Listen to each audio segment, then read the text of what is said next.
Zapravo nemaju nikakvo posebno značenje, nego su samo fora, stvar za tražiti po brodu i ljudi, to jest gosti, dođu i onda ih skrivaju. Najčešće ih sakriju u Central Park, tako da ih sad evo tražimo. Ovo je moja prva patkica. Vidi ovo. Nisam još snimila video kako se traže patkice na brodu, jer nisam ih mogla naći na brodu.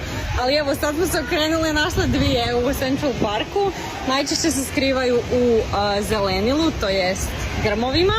Teno, pokaži svoju da vidim. Dobro, čekaj. Evo, rekreiramo scenu kako je to izgledalo.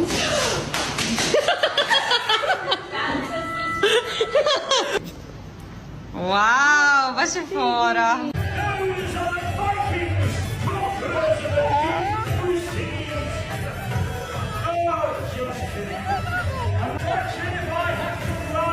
Glavna stvar s patkicama na brodu, patkice su cruising duck.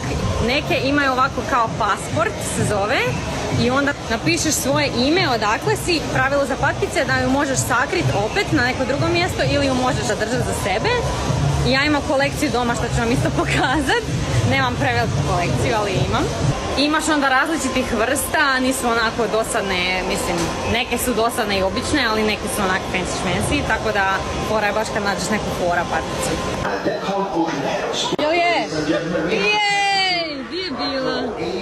Da vidim. Tu je bila. I love USA. USA! E tako, kužiš. Ne vidiš ju, a ono eto. Bravo! Jel je vidiš? Ovo je bila dobra potraga, sviđa mi se. Jej! Ovo je lubenici, na lubenici.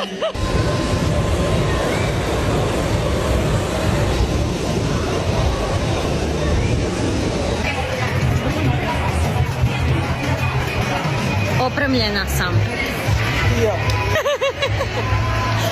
Ispade mi. Lucija je isto opremljena. Da vidim. Ova jadan. Držiš se za život. I vratila sam se u sobu. Sad ću vam pokazati cijelu kolekciju jer sam ih sve donijela nazad u sobu. Imam ih još od prije. Tako da vidite kakve sve postoje patkice. Hoćemo danas neku zelenu. Eto, zelena. Dakle, imam ih i tu gore. Tako da ćemo ih sad skinuti dolje da vam pokažem.